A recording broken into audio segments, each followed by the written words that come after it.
తెలంగాణ ప్రాంతంలో అనేక మంది ఉపాసకులు, శాస్త్రజ్ఞులు, విద్వాంసులు ఎంతోమంది విరాజిల్లినారు. వాళ్ళందరిలోకెల్లా గొప్పనైనటువంటి మహామనీషి, తత్వవేత్త అస్మత్ గురువరేణ్యులు శ్రీ శాస్త్రుల విశ్వనాథ శర్మ గారు. నిజానికి వారికి శరీరంలో ఎన్ని వెంట్రుకలు ఉన్నాయో అన్ని బిరుదాలున్నాయి. కానీ ఏ ఒక్కనాడు కూడా ఒక్క బిరుదును కూడా ఉపయోగించుకోలేదు. శాస్త్రుల విశ్వనాథ శర్మ అని పెట్టుకున్నారు తప్ప శాస్త్రీయని కూడా పెట్టుకోలేదు. ఎంతటి నిరాడంబరులు వారు. క్షీణించిపోతూ ఉన్నటువంటి మన వైదిక సనాతన ధర్మాన్ని దృష్టిలో ఉంచుకొని పునః ఈ ధర్మాన్ని, వైదిక సనాతన ధర్మాన్ని స్థాపించాలనేటువంటి ఉద్దేశంతో ఎన్నో రకాలైనటువంటి ప్రణాళికలు వేసి సఫల జీవులైనారు మా గురువరేణ్యులు.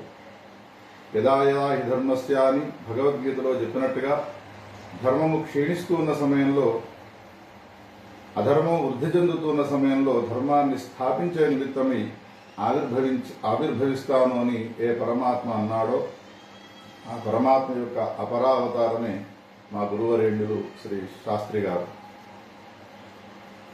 ఆంధ్రప్రదేశీయ పురోహిత బ్రాహ్మణ వేద సంస్కృత విద్యాపీఠం అని ఒక విద్యాపీఠాన్ని స్థాపించి అనేక విద్యార్థులను తయారు చేసి, ఆ విద్యార్థి కూడా ఎట్లా ఉండాలి అనంటే ఒక పురోహితుడు ధౌమ్యుడు, ఒక పురోహితుడు వశిష్ఠుడు ఏ విధంగా వాళ్ళంతా కూడా గొప్పనైనటువంటి రీతిలో పౌరోహిత్యాన్ని చేస్తూ సర్వశాస్త్ర నిష్ణాతులై ఉన్నారో, ఈనాటి కాలంలో అటువంటి బ్రాహ్మణుడు కావాలనే ఉద్దేశంతో యాజ్ఞికములు, శాస్త్రజ్ఞానము, జ్యోతిషము, ఒకటి కాదు రెండు కాదు ఎన్ని రకాలైనటువంటి విద్యలున్నాయో అవన్నీ కూడా వానికి కరతలామలకములు కావాలనేటువంటి ఉద్దేశంతో ఒక అద్భుతమైనటువంటి ప్రణాళికను వేసి పాఠశాలను స్థాపించి అనేక మంది విద్యార్థులకు విద్యాదానం చేసినటువంటి మహా గొప్పనైనటువంటి దాత.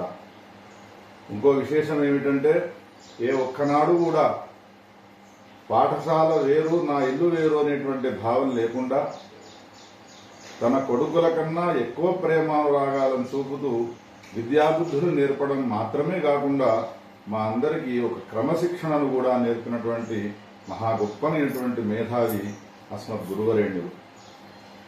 అనేక మంది మహాత్ములతో సాంగత్యాన్ని కలిగి ఉండి, ముఖ్యంగా కాశీ అపర విశ్వనాథుడు అనేటువంటి పేరుతో ప్రసిద్ధిగాంచినటువంటి ధర్మ సమ్రాట్ ఇతిచక్ర చూడామణి స్వామి కరపాత్రి స్వామి వారి కనుసన్నల్లో ఉంటూ వారు చేసినటువంటి అనేక ధర్మ జాగృతి కార్యక్రమాల్లో పాల్గొని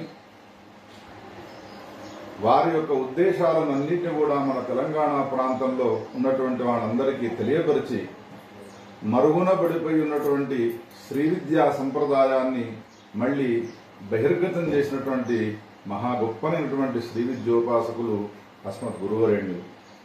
ప్రతినిత్యము అనుష్ఠానాన్ని తానాచరిస్తూ ఆచరించేటువంటి అనుష్ఠాన విధానాన్ని ఇతరులకు తెలియజేస్తూ స్వయం ఆచరతే యస్మాత్ తస్మాత్ ఆచార్య ఉచ్యతే అనేటువంటి శాస్త్రాన్ని అనుసరించి తాను ఆచరిస్తూ ఇతరుల చేత ఆచరింపజేసేటువంటి నిజమైనటువంటి ఆచార్యమూర్తి మా గురువరేణ్యులు శ్రీ విశ్వనాథ శాస్త్రి గారు.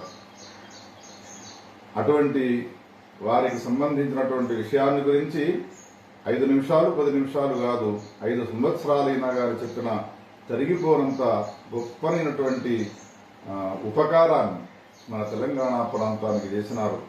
ఒకవేళ వారు ఆవిర్భవించి ఉండకపోయినట్టయితే ఈ తెలంగాణ ప్రాంతంలో వేదం లేదు, శాస్త్రాలు లేవు, ఆచార వ్యవహారం అనేటువంటివి కూడా లేవు.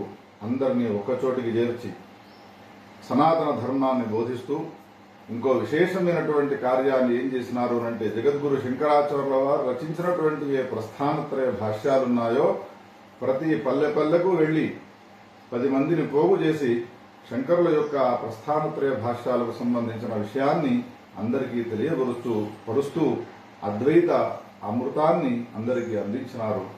చాలా అద్భుతమైనటువంటి మహామనీషి. ఏ శాస్త్రంలో వారికి ప్రవేశం ఉన్నది అని ప్రశ్న వేస్తే అన్ని శాస్త్రాల్లో ప్రవేశం ఉన్నది.